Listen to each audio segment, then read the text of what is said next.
প্রিয় শিক্ষার্থী বন্ধুরা, আসসালামু আলাইকুম ওয়া রাহমাতুল্লাহ। এনএসএন একাডেমির পক্ষ থেকে তোমাদেরকে জানাই অভিনন্দন। আজকে আমরা দেখব তোমাদের বিজ্ঞান বইয়ের পৃষ্ঠা নং 28। তো পৃষ্ঠা নং 28 এর মধ্যে আমরা দেখতে পাচ্ছি যে এখানে একটি চক দেয়া আছে, এখানে একটি সারণী দেয়া আছে। এই সারণী থেকে আমাদেরকে সারণীটা আমাদেরকে সমাধান করতে হবে। এই সারণীর প্রথমত আমরা টপে কিছু হেডিং দেখতে পাচ্ছি। এখানে মধ্যে প্রথমত প্রথম কলামে বলা হচ্ছে যে প্রযুক্তির নাম। এখানে কিছু প্রযুক্তির নাম লিখতে হবে। এরপরে প্রযুক্তিটির বিভিন্ন ব্যবহার। আমরা এখানে যে প্রযুক্তিটির নাম লিখবো সেটার বিভিন্ন ব্যবহার এখানে লিখতে হবে। এরপরে প্রযুক্তিটি ব্যবহারের ফলাফল ভালো নাকি খারাপ হচ্ছে, মানে এই যে একটা প্রযুক্তির নাম লিখবো আমরা, এটার ব্যবহারটা কি ভালো হচ্ছে না খারাপ হচ্ছে সেটা এখানে আমাদেরকে বর্ণনা করতে হবে। এরপরে পরের কলামে বলা হচ্ছে যে কেন আমরা ভালো বা খারাপ বলছি, মানে এই প্রযুক্তিটাকে আমরা এখানে যে প্রযুক্তির নাম লিখবো সেটাকে কেন আমরা ভালো এবং খারাপ বলছি সেটা আমাদেরকে এখানে বিস্তারিত লিখতে হবে। তো এটা আমরা তোমাদের জন্য খুব সুন্দরভাবে আমাদের আনসার সেকশনে রেডি করে রেখেছি। আর আনসার সেকশনে যাওয়ার আগে বলে রাখছি, আমাদের ক্লাসগুলো যদি তোমাদের ভালো লাগে অবশ্যই আমাদের ক্লাসে একটি লাইক দিয়ে আমাদেরকে সাপোর্ট করতে পারো। পাশাপাশি আমাদের চ্যানেলটিকে সাবস্ক্রাইব করে আমাদের সঙ্গে থাকতে পারো। তো চলো আমরা এখন যাব আনসার সেকশনে। আমরা আনসার সেকশনে তোমাদের জন্য এটি খুব সুন্দরভাবে সাজিয়েছি। এই যে আমরা এখানে খুব সুন্দরভাবে তোমাদের জন্য এটি সাজিয়েছি। তো প্রথমত এখানে আমরা দেখতে পাচ্ছি যে প্রযুক্তির নাম, এরপর যে প্রযুক্তিটির বিভিন্ন ব্যবহার, তারপর যে প্রযুক্তিটি ব্যবহারের ফলাফল ভালো নাকি খারাপ হচ্ছে সেটা, এরপর যে কেন আমরা ভালো বা খারাপ বলছি। তো প্রথমত আমরা যে প্রযুক্তির নাম লিখেছি সেটি যে মোবাইল ফোন লিখেছি। তো মোবাইল ফোন এটা মোবাইল ফোনের বিভিন্ন ব্যবহার। এখানে বিভিন্ন ব্যবহার যোগাযোগ করা, তারপরে বার্তা আদান প্রদান করা, তথ্য সংরক্ষণ করা ইত্যাদি। তার মানে মোবাইল ফোন দিয়ে এসব কাজগুলো করা যাচ্ছে, এগুলো মোবাইল ফোনের ব্যবহার। তারপরে এখানে বললো যে প্রযুক্তিটি ব্যবহারের ভালো ফলাফল ভালো নাকি খারাপ হচ্ছে। তো আমরা এখানে লিখেছি যে ভালো ও খারাপ দুটিই হচ্ছে। তো কিভাবে, এবার আমরা এখানে লিখবো কেন আমরা ভালো বা খারাপ বলছি। তো যে ভালো দিকটি কি, যে কোনো স্থান থেকে যোগাযোগের সুবিধা পাওয়া যায় মোবাইল ফোনে, ও ইন্টারনেটের মাধ্যমে বিভিন্ন খবর সহজে জানা যায়। আচ্ছা, এটা ভালো দিক। আর খারাপ দিক যেটা মোবাইল ফোনের খারাপ দিক যে তরুণ সমাজকে কাজে অমনোযোগী করে ফেলে, তরুণ সমাজকে মোবাইল ফোনে অলস করে ফেলে। এটা মোবাইল ফোনের একটি খারাপ দিক। আচ্ছা, এরপরে আমরা যে প্রযুক্তির নাম লিখেছি সেটি ইন্টারনেটের বিভিন্ন ব্যবহার। ইন্টারনেটের মধ্যে বিভিন্ন ব্যবহারের মধ্যে তথ্য বিনিময়, ই-কমার্স সেবা ইত্যাদি। আচ্ছা, এরপরে ভালো নাকি খারাপ এই প্রযুক্তির ব্যবহারটা, সেটা যে ভালো ও খারাপ দুটি হচ্ছে। আচ্ছা, ভালো দিক কি সেটা আমরা দেখতে পাচ্ছি এখানে। ভালো দিক যে ইন্টারনেট ব্যবহারে ভালো দিক যে ইমেইল আদান প্রদান, তারপরে যে অনলাইন টিকিটিং সেবা সহ আরো অনেক সেবা পাওয়া যায়। এটা যে ইন্টারনেট ব্যবহারের ভালো দিক। আর ইন্টারনেট ব্যবহারের খারাপ দিক কি, তরুণদের গেমিং ও সোশ্যাল মিডিয়া ব্যবহারে আসক্তি বেড়ে যাচ্ছে। মানে যে ইন্টারনেটের মাধ্যমে তরুণদের যে গেমিং ও সোশ্যাল মিডিয়া ব্যবহারে আসক্তি অনেক গুণে বেড়ে যাচ্ছে এইটা। আচ্ছা, এরপরে পরবর্তীতে আমরা যে প্রযুক্তির নাম লিখেছি সেটি যে ই শিক্ষা পড়ালেখার কাজে এটা ব্যবহার হয়। আর এটা ভালো এটা ভালো দিক কি, এটার ভালো দিকটা যে ঘরে বসেই অনলাইন ক্লাস করা যায়। এটা কি ঘরে বসেই অনলাইন ক্লাস করা যায়। আচ্ছা, এরপর আমরা যে প্রযুক্তির নাম লিখেছি সেটি যে ঔষধ যে রোগ চিকিৎসায় প্রতিকার কাজে। আচ্ছা, এটা যে ভালো ও খারাপ দুটি হচ্ছে। এই যে এই ঔষধটার যে ভালো এবং খারাপ দুটি হচ্ছে। ভালো দিক কি, ভালো দিক যে উপযুক্ত মাত্রার ঔষধের মাধ্যমে রোগাক্রান্ত মানুষ সুস্থ হয়। উপযুক্ত মাত্রার ঔষধের মাধ্যমে রোগাক্রান্ত মানুষ সুস্থ হয়, এটি যে ঔষধের ভালো দিক। আর ঔষধের যে খারাপ দিক কি, ঔষধের খারাপ দিক যে সঠিক ঔষধ প্রয়োগ না ঘটলে জীবনহানির আশঙ্কা থাকে। তার মানে ঔষধের খারাপ দিক যে সঠিক ঔষধের প্রয়োগ না ঘটলে জীবনহানির আশঙ্কা থাকে। আচ্ছা, এরপরে আমরা যে প্রযুক্তির নাম লিখেছি সেটি যে রাসায়নিক সার রেখেছি আমরা। রাসায়নিক সার যে ফসল উৎপাদন বাড়ানো, উদ্ভিদের রোগ প্রতিরোধ করা ইত্যাদি। আচ্ছা, এটা হচ্ছে যে খারাপ হচ্ছে, এটি কি হচ্ছে খারাপ হচ্ছে। আর খারাপ দিক কি? খারাপ দিক হচ্ছে যে মাত্রাতিরিক্ত সার প্রয়োগে জমির উর্বরতা কমে যায় ও পরিবেশ দূষিত হয়। তো এই ছিল হচ্ছে যে আমাদের পৃষ্ঠা নং 28 সমাধান। পৃষ্ঠা নং 29। এখন আমরা দেখব তোমাদের বিজ্ঞান বইয়ের পৃষ্ঠা নং 29। তো চলো দেখি পৃষ্ঠা নং 29-এর মধ্যে কি আছে। তো আমরা এখানে দেখতে পাচ্ছি যে এখানে বলা আছে যে পঞ্চম সেশন। তো এখানে প্রথমত হচ্ছে যেটি বলা আছে সেটি হচ্ছে যে আগের সেশনের পরে নিশ্চয়ই তোমরা যার যার বাসায় বসে প্রযুক্তির নানা ধরনের ব্যবহার এবং সেক্ষেত্রে আমাদের কার কি করার আছে তা নিয়ে অনেক চিন্তা করেছো। আচ্ছা, এখন দলের বাকিদের সাথে আলাপ করে দেখো বাকিরা কি ভেবেছে। আচ্ছা, এরপরে বলা হচ্ছে যে এখানে যে প্রযুক্তির সঠিক ব্যবহার শুধু নিজে করলেই তো হবে না, অন্যদেরকেও সচেতন করতে হবে। আচ্ছা, সেটা কিভাবে করা যায় তা নিয়ে দলে আলোচনা করে অনেক ভালো ভালো আইডিয়া পেয়ে গেছো নিশ্চয়ই। আচ্ছা, এরপরে বলা হচ্ছে যে তোমাদের দলীয় আলোচনার উপর ভিত্তি করে আইডিয়াগুলো নিচে টুকে ফেলো বরং। আচ্ছা, তাহলে বলতেছে যে তোমাদের দলীয় আলোচনার উপর ভিত্তি করে আইডিয়াগুলো নিচে টুকে ফেলো বরং। তো প্রথমত আমরা এখানে দেখতে পাচ্ছি যে এখানে আমাদের একটা সারণী দিয়েছে। আসলে হচ্ছে যে এই ক্লাসটাতে আমাদের হচ্ছে যে মূল কাজটা হচ্ছে যে এই সারণীটাকে আমাদের সমাধান করতে হবে, এই সারণীটা আমরা সলভ করব। তো আমরা দেখি সারণীর প্রথম কলামে বলা আছে যে ভালো উদ্দেশ্যে প্রযুক্তির ব্যবহার বাড়াতে আমরা কি করতে পারি। প্রথম কলামে বলছি কি ভালো উদ্দেশ্যে প্রযুক্তির ব্যবহার বাড়াতে আমরা কি করতে পারি। আচ্ছা, এরপরে কলামে বলা হচ্ছে যে অপ্রয়োজনীয় প্রযুক্তির ব্যবহার কিংবা প্রযুক্তির অপব্যবহার কমাতে আমাদের কি করার আছে। তো চলো আমরা এখন হচ্ছে যে তোমাদেরকে আমাদের আনসার সেকশনে নিয়ে যাব এটা সমাধানের জন্য। তবে আনসার সেকশনে যাওয়ার আগে তোমাদেরকে বলে রাখছি, যদি আমাদের ক্লাসগুলো তোমাদের অবশ্যই ভালো লাগে এবং হচ্ছে তোমাদের উপকারে আসে, তাহলে তোমরা তোমাদের কৃতজ্ঞতাবোধ থেকে আমাদের ক্লাসের মধ্যে অবশ্যই একটি লাইক দিতে পারো এবং আমাদের চ্যানেলটিকে সাবস্ক্রাইব করে আমাদের সঙ্গে থাকতে পারো। ধন্যবাদ তোমাদেরকে। তো চলো দেখি আমরা আনসার সেকশনে কি আছে। আচ্ছা, তো আমরা এখানে হচ্ছে যে আনসার সেকশনটা খুব সুন্দরভাবে তোমাদের জন্য সাজিয়ে রেখেছি। এখানে হচ্ছে যে এটা ষষ্ঠ শ্রেণী বিজ্ঞান বই 29 পৃষ্ঠার সমাধান। তো প্রথমত আমরা দেখেছি যে এখানে বলা আছে যে ভালো উদ্দেশ্যে প্রযুক্তির ব্যবহার বাড়াতে আমরা কি করতে পারি।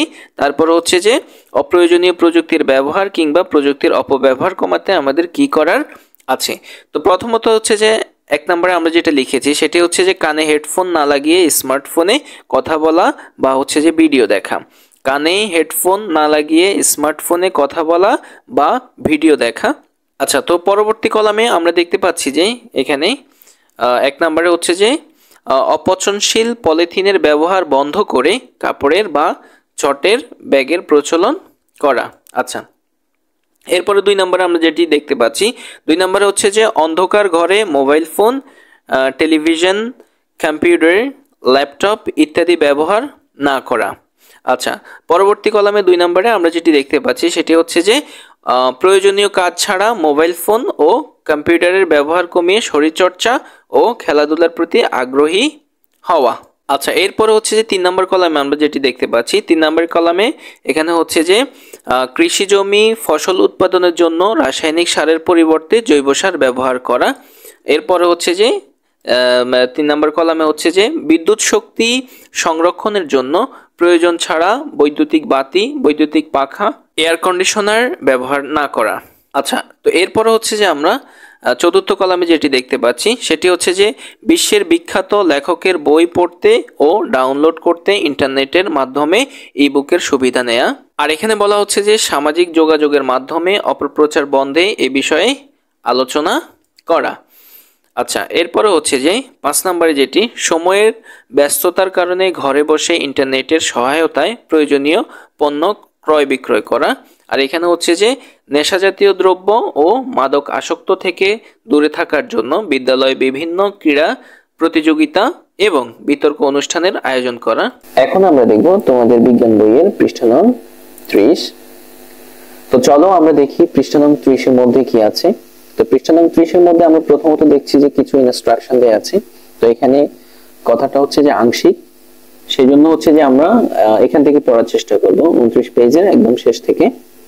তো 29 পৃষ্ঠার শেষে এখানে বলা হচ্ছে যে তোমরা দেখতে পাচ্ছ এখানে বলা হচ্ছে যে তোমাদের ক্লাসের সবাই তো এখন প্রযুক্তির ব্যবহার নিয়ে অনেক সচেতন, কিন্তু তোমাদের স্কুলের অন্যান্য শ্রেণীর শিক্ষার্থীরা হয়তো অনেকেই এই বিষয়গুলো জানে না বা কখনো খেয়ালই করেনি। আচ্ছা, এই বিষয়ে তোমরা কি কিছু করতে পারো, এটা প্রশ্ন করেছে। এরপরে বললো যে ক্লাসে সবাই আলোচনা করে দেখো, চাইলে কার্টুন বা হচ্ছে যে পোস্টার প্রদর্শনী, একটা সেমিনার বা আলোচনা অনুষ্ঠান ইত্যাদির আয়োজনও করা যায়। আচ্ছা, শিক্ষক সহ সবাই মিলে আলোচনা করে সিদ্ধান্ত নাও। তার মানে এখানে যেটি বলা হয়েছে সেটা হচ্ছে যে তোমাদের ক্লাসে সবাই তো প্রযুক্তির ব্যবহার নিয়ে আসলে সচেতন হয়েছে, কিন্তু তোমাদের ক্লাসের বাইরে যেসব শিক্ষার্থীরা আছে তারা হয়তো বা প্রযুক্তির বিষয় এখনো মানে জানে না এবং তারা হচ্ছে যে কখনো এসব বিষয় খেয়াল করেনি। তো সেই জন্য তাদেরকে সচেতন করার জন্য তোমরা পোস্টার প্রদর্শনী বা বিভিন্ন সেমিনার বা আলোচনার মাধ্যমে বা হচ্ছে যে একটা আয়োজনও করে তোমরা শিক্ষক সহ সবাই মিলে মানে কি করবে, তাদেরকে কিভাবে জানাবে, এটার একটা আলোচনা করে সিদ্ধান্ত নিতে পারো। আচ্ছা, তো এরপরে বলা হচ্ছে যে পরিকল্পনা মাফিক সব হয়ে গিয়েছে কি, মানে পরিকল্পনা মাফিক সব কি হয়েছে। আচ্ছা, এই কাজ করতে গিয়ে নতুন কোন দিক মাথায় এসেছে, মানে এই কাজটা যে তোমরা করতেছো এটা করতে গিয়ে তোমাদের কোন কোন নতুন কি কি দিক তোমাদের মাথায় এসছে যা আগে কখনো ভাবনি। আচ্ছা, নিচে নোট করে রাখো তোমার অনুভূতি। এই যে নিচে হচ্ছে যে এই জায়গাটা হচ্ছে তোমার অনুভূতিগুলো নোট করে রাখার জন্য বলা হয়েছে এই জায়গাটায়। তো মূলত হচ্ছে যে আজকের কাজটা হচ্ছে মূলত এই জায়গাটা, এই পেজ নাম্বার 30 এর এই যে আমাদের হচ্ছে যে এই ফিরে দেখার এই অংশটাই হচ্ছে যে আমাদের আজকে হচ্ছে যে সমাধান করতে হবে, এটাই হচ্ছে যে আমাদের কাজ। তো হচ্ছে যে আমরা তোমাদের জন্য এটা হচ্ছে খুব সহজেই সুন্দরভাবে আমাদের আনসার সেকশনে আমরা রেডি করে রেখেছি। আর আনসার সেকশনে যাওয়ার আগে তোমাদেরকে বলে রাখি, যদি আমাদের ক্লাসগুলো তোমাদের অবশ্যই ভালো লাগে তাহলে হচ্ছে যে তোমরা আমাদেরকে একটি লাইক দিয়ে সাপোর্ট করতে পারো এবং হচ্ছে যে সাবস্ক্রাইব করে আমাদের সঙ্গে থাকতে পারো। সকলকে ধন্যবাদ। আচ্ছা, তো চলো আমরা দেখি আনসার সেকশনে সেটা কিভাবে আমরা রেডি করেছি। আচ্ছা, এই হচ্ছে যে আমাদের আনসার সেকশন। তো আমরা এখানে লিখেছি যে ষষ্ঠ শ্রেণী বিজ্ঞান বই 30 পৃষ্ঠার সমাধান। তো প্রথমে আমাদের যে প্রশ্নটি ছিল এখানে, যে এই যে দেখো প্রথমে যে প্রশ্নটি ছিল তোমাদের দলের পরিকল্পনা কি ছিল, এইটা হচ্ছে যে আমাদেরকে এখানে আমরা এটা সলভ করেছি যে তোমাদের দলের পরিকল্পনা কি ছিল। উত্তরটা আমরা এভাবে সাজিয়েছি যে আমাদের দলের পরিকল্পনাগুলো হলো, আচ্ছা, 1 নম্বরে বিভিন্ন প্রযুক্তির সাথে পরিচিত হব। তাহলে কি নাম্বার 1 এ কি আছে, বিভিন্ন প্রযুক্তির সাথে পরিচিত হব। এরপরে 2 নম্বরে হচ্ছে যে প্রযুক্তির বিভিন্ন ব্যবহার সম্পর্কে জানবো, প্রযুক্তির বিভিন্ন ব্যবহার সম্পর্কে জানবো। আচ্ছা, 3 নম্বরে মানে আমাদের দলের 3 নম্বরের পরিকল্পনাটা কি ছিল, সেটা হচ্ছে যে প্রযুক্তি ব্যবহারের ফলাফল ভালো না খারাপ কিনা তা জানবো। তার মানে এটা হচ্ছে 3 নম্বর পরিকল্পনা। এরপরে 4 নম্বর যে পরিকল্পনা ছিল সেটি হচ্ছে যে ভালো উদ্দেশ্যে প্রযুক্তির ব্যবহার বৃদ্ধিতে আমাদের করণীয় কি তা জানবো। তার মানে হচ্ছে যে আমাদের 4 নম্বর পরিকল্পনা ছিল যে ভালো উদ্দেশ্যে প্রযুক্তির ব্যবহার বৃদ্ধিতে আমাদের করণীয় কি তা জানবো। আচ্ছা, তো পরবর্তীতে যে প্রশ্নটা আছে সেটি হচ্ছে যে কাজটা করতে গিয়ে তোমার অভিজ্ঞতা কেমন হলো, নতুন কি শিখলে বা জানলে। পরবর্তী প্রশ্ন হচ্ছে কি কাজটা করতে গিয়ে তোমার অভিজ্ঞতা কেমন হলো, নতুন কি শিখলে বা জানলে। আচ্ছা, এটা সমাধানটা হচ্ছে যে এই যে মানে হচ্ছে যে কাজটা করতে গিয়ে তোমার অভিজ্ঞতা কেমন হলো, নতুন কি শিখলে। আমরা উত্তরটা এভাবে সাজিয়েছি যে কাজটা করতে গিয়ে আমার নতুন নতুন অভিজ্ঞতা হলো, নতুন যা শিখলাম তা হলো কি শিখলাম আমরা, কিভাবে বৈজ্ঞানিক অনুসন্ধান করতে হবে। প্রথমত আমরা যে অভিজ্ঞতাটা হলো বা হচ্ছে যা শিখলাম বা জানলাম সেটা হচ্ছে যে কিভাবে বৈজ্ঞানিক অনুসন্ধান করতে হবে এটা। তারপরে 2 নম্বর হচ্ছে যে কি কি ধরনের প্রযুক্তি আছে, আচ্ছা। তারপরে 3 নম্বরে প্রযুক্তি ব্যবহারের ভালো বা খারাপ দিক কোনগুলো। 3 নম্বরে হচ্ছে কি প্রযুক্তি ব্যবহারের ভালো বা খারাপ দিক কোনগুলো। আচ্ছা, এরপরে 4 নম্বরে হচ্ছে যে ভালো উদ্দেশ্যে প্রযুক্তির ব্যবহার বৃদ্ধিতে করণীয় কি। 4 নম্বর ভালো উদ্দেশ্যে প্রযুক্তির ব্যবহার বৃদ্ধিতে করণীয় কি। আচ্ছা, এরপরে আমরা দেখি, এরপরে হচ্ছে যে আরেকটা ইনস্ট্রাকশন দেয়া আছে সর্বশেষ, বিজ্ঞান ও প্রযুক্তি নিয়ে এমন কোন প্রশ্ন মাথায় আছে যার উত্তর এখনো মিলেনি। আচ্ছা, নিচে লিখে ফেলো তোমার প্রশ্ন যাতে হারিয়ে না যায়। আচ্ছা, পরে নিশ্চয়ই কখনো না কখনো এই প্রশ্নগুলোর উত্তর তুমি নিজেই খুঁজে বের করতে পারবে। তার মানে হচ্ছে যে বিজ্ঞান ও প্রযুক্তি নিয়ে তোমার মানে এমন কোনো প্রশ্ন তোমার মাথায় আসছে কিনা সেটা সাথে সাথে তুমি লিখে ফেলো, পরবর্তীতে হয়তোবা তুমি কখনো না কখনো এই প্রশ্নটার উত্তর তুমি হয়তোবা খুঁজে পাবে, এটা বলা হচ্ছে। তো কি কি প্রশ্ন আমাদের মাথায় ঘুরপাক খাচ্ছে বা আমরা আইডিয়া করে তোমাদের জন্য সেগুলো রেডি করে রেখেছি। এই যে, তো প্রথমত আমরা এখানে লিখেছি 1 নম্বরে বিজ্ঞানীরা কিভাবে কাজ করে। এটা আমাদের হচ্ছে মাথায় একটা আইডিয়া মানে হচ্ছে যে একটা প্রশ্ন আসছে যে বিজ্ঞানীরা আসলে কিভাবে কাজ করে, 1 নাম্বার। তারপরে দুই হচ্ছে যে প্রযুক্তির প্রসার হচ্ছে কিভাবে, প্রযুক্তির প্রসার হচ্ছে কিভাবে। আচ্ছা, তারপরে 3 নম্বরে যেটি আমাদের হচ্ছে যে আইডিয়া আসছে সেটা হচ্ছে কিভাবে আমি প্রযুক্তির ব্যবহার করব, কিভাবে আমি প্রযুক্তির ব্যবহার করব। আচ্ছা, 4 নম্বরে হচ্ছে যে প্রযুক্তির খারাপ দিকগুলো বর্জন করব কিভাবে, প্রযুক্তির খারাপ দিকগুলো বর্জন করব কিভাবে। প্রযুক্তির আসলে ভালো দিকের সাথে সাথে কিছু খারাপ দিকও আছে, সেগুলো কিভাবে বর্জন করে আমরা হচ্ছে ভালো দিকটা শুধুমাত্র গ্রহণ করতে পারি। তো সেই বিষয়টা এখানে বলা হচ্ছে প্রযুক্তির খারাপ দিকগুলো বর্জন করব কিভাবে। আচ্ছা, আর সর্বশেষ যেটা সেটা হচ্ছে যে প্রযুক্তির ভালো দিক সমূহ কি কি। এটা আমাদেরকে অবশ্যই আমাদের মাথায় এসব প্রশ্নগুলো ঘুরপাক খাচ্ছে, এগুলো কখনো না কখনো আমরা আনসার বের করতে পারবো, এই মর্মে আমরা এগুলো সাজিয়েছি। সো হচ্ছে ডিয়ার স্টুডেন্ট, কথা হচ্ছে যে আমরা আমাদের মতো করে একটা কনসেপ্ট দিয়েছি তোমাদেরকে, একটা আইডিয়া দিয়েছি। তোমরা চাইলে আমাদের আইডিয়াটুকু নিয়ে তোমরা তোমাদের নিজেদের মতো করে ওগুলো সাজাতে পারো, কোনো অসুবিধা নেই। এতে করে হচ্ছে যে তোমাদের নিজেদের স্কিল বৃদ্ধি পাবে। তো ভালো থাকবে, সুস্থ থাকবে, এই প্রত্যাশা রেখে আজকের মতো বিদায় নিচ্ছি।